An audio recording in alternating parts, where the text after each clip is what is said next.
Welcome to Retirement with Jim. So, today we're going to talk about financial roadblocks. Before we get started, if you like my channel, please consider hitting the subscribe button. It helps my channel grow.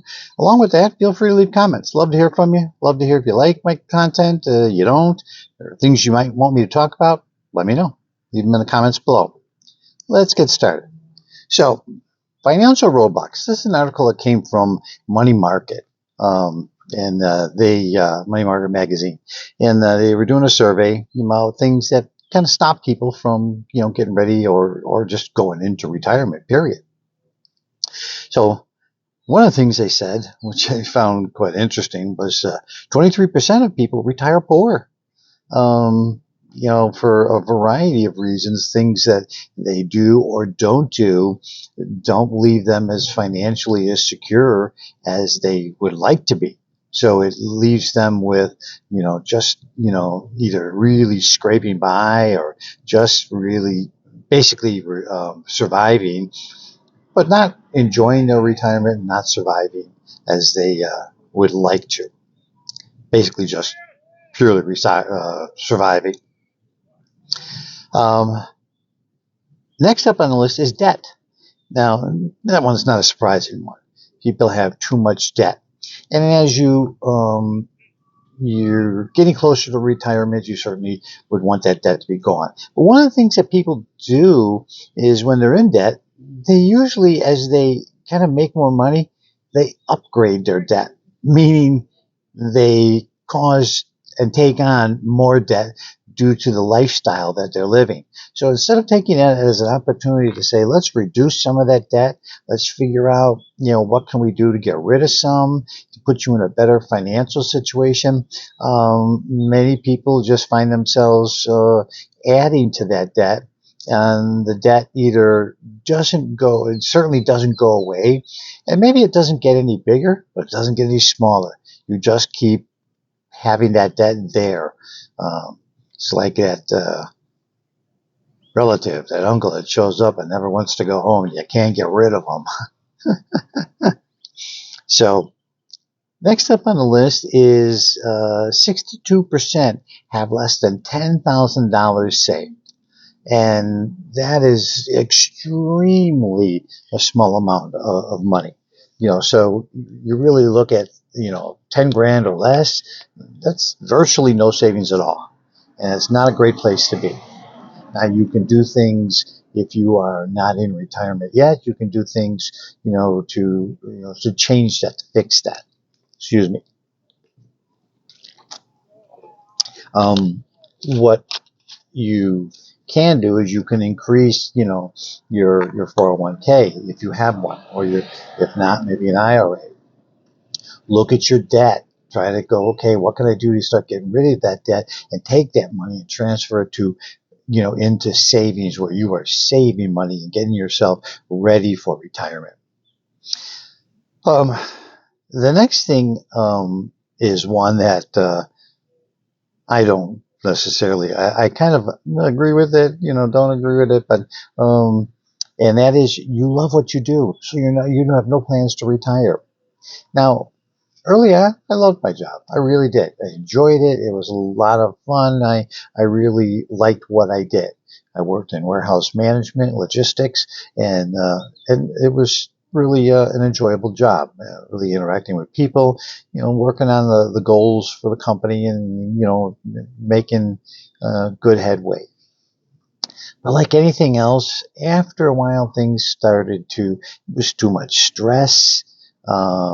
Too much work and focus on just the numbers, and we gotta hit these numbers, we gotta hit these KPIs, and things changed over time where you had to convince people to come to work. They weren't so much interested anymore, and I realized after a while it was really way too unenjoyable, too stressful, and then that really indicated to me it was time to go.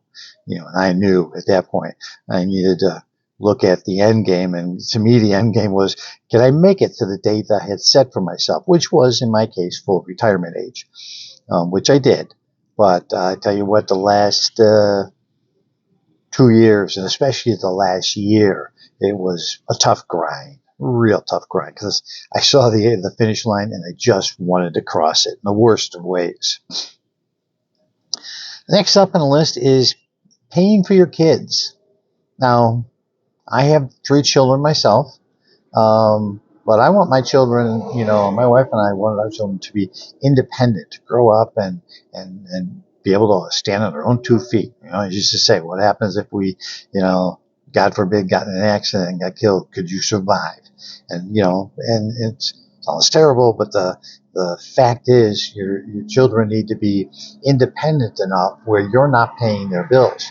And I get it. It's a different society out there now. It's a different way of living, and everyone says how difficult it is. And I'm not here to necessarily debate that, but at some point, your kids have to be able to stand on their own 2 feet, and your help has to be diminished because helping them isn't really helping them. You're just taking a little bit of that burden off, but you're not helping them be the independent adults that they need to be, and figuring out where they need to go and what they need to do. So I'm not an advocate of paying, my kids' phone bills or their utility bills. We babysat once in a while, but we didn't want our lives to change, when it came to that. So it might sound selfish, but it's just the reality of it.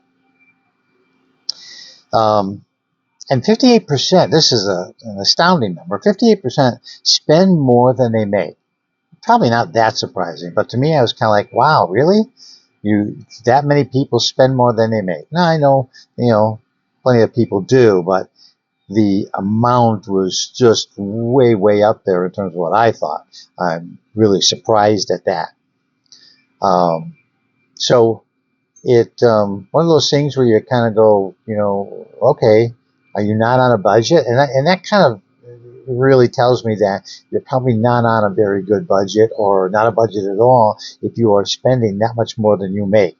That is a recipe for paycheck to paycheck, undoubtedly. Another thing as you prepare is look at your tax implications too. If you are in a 401k and you are saving money, are you in a Roth 401k or are you in a traditional? It's something to look at, I can tell you. I didn't get into a Roth, and so, for the tax purposes of my 401k, I got to pay taxes when I make the withdrawals. I wished I had been better educated about Roth, because I would have put more money into Roth to my taxes are paid for, and once you retire, you're benefiting 2 things, and that is, one, you have paid all of your taxes up front, so you don't have to, and then the second is you don't have to worry about what the tax is going to be at the time you make withdrawals, because it doesn't matter because you've paid your taxes. And along with that, one other extra thing out of that is there are no required minimum distributions, so you don't have to say the current rule is you have to start withdrawing by the time you're 73, and that's because, of course, the government wants their money. But with a Roth, you've paid your taxes. You can let that money sit for as long as you desire. And so something to think about, when it comes to, your future and the roadblocks that stand ahead. You got to look at everything. I can admit that I didn't look at my taxes like I should have. I'm okay. I'll survive. But could I have done better? Oh, God, yes. I wished I had. I just I don't want to pay Uncle Sam any more than what I have to. I'll pay my fair share, but I know that there are plenty out there that aren't in that same boat. So again, this came from Money Market, a article in there about financial roadblocks. But let me know what you think. What kind of roadblocks have you kind of met along the way? What kind of roadblocks might be standing in your way right now? Let me know in the comments below. So with that, I'm going to tell you, have a great day, and I will see you in the next one.